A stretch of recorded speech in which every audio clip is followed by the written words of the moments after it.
கண்டிப்பாக ஆனந்தி. குறிப்பாக சட்டமன்ற தேர்தல் முடிவு வெளியான பிறகு, குறிப்பாக அதிமுகவிலிருந்து பல்வேறு கட்டங்களில் பணியாற்றி வந்த நிர்வாகிகள், தொண்டர்கள் என பலரும் ஒவ்வொருவராக தற்பொழுது விலகி மற்ற கட்சிகளில் இணைந்து வருகிறார்கள். இந்த நிலையில் தொண்டர்களின் நிலைப்பாட்டை, அவர்களது மனநிலையை அறிந்து தற்பொழுது சென்னை ராயப்பேட்டையில் உள்ள அதிமுக தலைமை அலுவலகத்தில் கட்சியின் பொதுச் செயலாளர் எடப்பாடி பழனிசாமி ஆலோசனை மேற்கொண்டு வருகிறார்.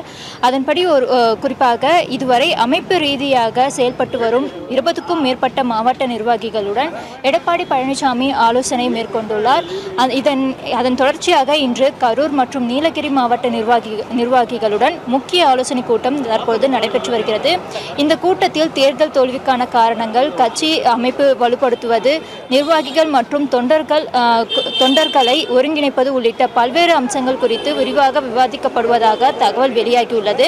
குறிப்பாக முன்னாள் அமைச்சர் MR விஜயபாஸ்கர் ராஜினாமா செய்துள்ள கரூர் சட்டமன்ற தொகுதியில் விரைவில் இடைத்தேர்தல் நடைபெறவுள்ள நிலையில் அந்த தேர்தலை எதிர்கொள்ள வேண்டிய வியூகங்கள் குறித்து முக்கிய ஆலோசனை நடைபெற்று வருவதாக தகவல் வெளியாகியுள்ளது. குறிப்பாக மேலும் கரூர் மாவட்டத்தில் கட்சி நிர்வாகிகளை ஒருங்கிணைத்து தேர்தல் பணிகளை தீவிரப்படுத்துவது, வாக்காளர்களை மீண்டும் கட்சியின் பக்கம் ஈர்ப்பது மற்றும் இடைத்தேர்தலுக்கான பொறுப்புகளை நிர்வாகிகளுக்கு பிரித்து வழங்குவது உள்ளிட்ட அம்சங்கள் தொடர்பாகவும் இன்றைய ஆலோசனை கூட்டத்தில் இடம்பெறும் என எதிர்பார்க்கப்படுகிறது. குறிப்பாக இந்த விலகல் ஏற்பட்டுள்ள அரசியல் சவால்கள் சமாளிப்பது என பல்வேறு கட்டங்களில் வியூகங்கள் தற்பொழுது நடைபெற்று வருகிறது. இந்த நிலையில் தற்பொழுது இன்றைய மாவட்ட நிர்வாகிகள் கூட்டம் நடைபெறும் நிலையில் நம்முடன் கட்சி நிர்வாகி ஒருவர் இணைந்திருக்கிறார். வணக்கம் சார், நீங்க எந்த மாவட்டத்தை சேர்ந்த நிர்வாகி? நாங்கள் நீலகிரி மாவட்டம் அஇஅதிமுக சார்பாக இன்னைக்கு கலந்தாய்வு கூட்டத்திற்கு வந்துள்ளோம். இன்னைக்கு ஆலோசனை கூட்டத்தில் உங்களது தரப்புல இருந்து என்ன மாதிரியான கோரிக்கைகள்லாம் நீங்க பொதுச் செயலர்கிட்ட வலியுறுத்த விரும்புறீங்க? எங்களை பொறுத்த வரைக்கும் நீலகிரி மாவட்டத்தை பொறுத்த வரைக்கும் கட்சிக்காக உழைக்கிறவங்க யாருமே எங்கேயுமே போனது கிடையாது.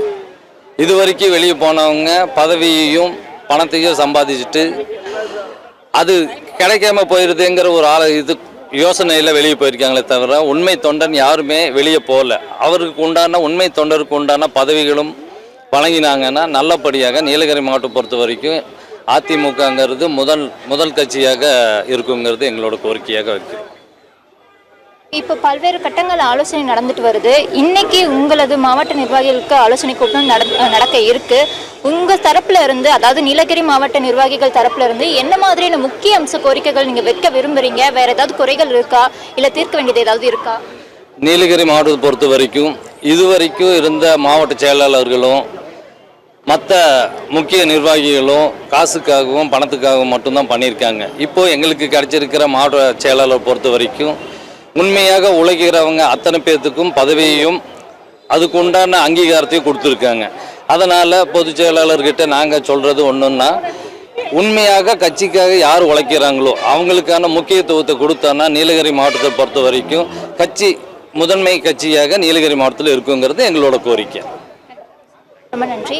குறிப்பாக இன்றைய மாவட்ட செயலர் கூட்டத்தில் தங்களது தரப்பிலிருந்து பல்வேறு கோரிக்கைகளை எடப்பாடி பழனிசாமியிடம் நீலகிரி மாவட்ட நிர்வாகிகள் வைக்க இருப்பதாகவும் அவர்கள் தரப்பிலிருந்து தெரிவிக்கப்பட்டுள்ளது. ஆனந்தி.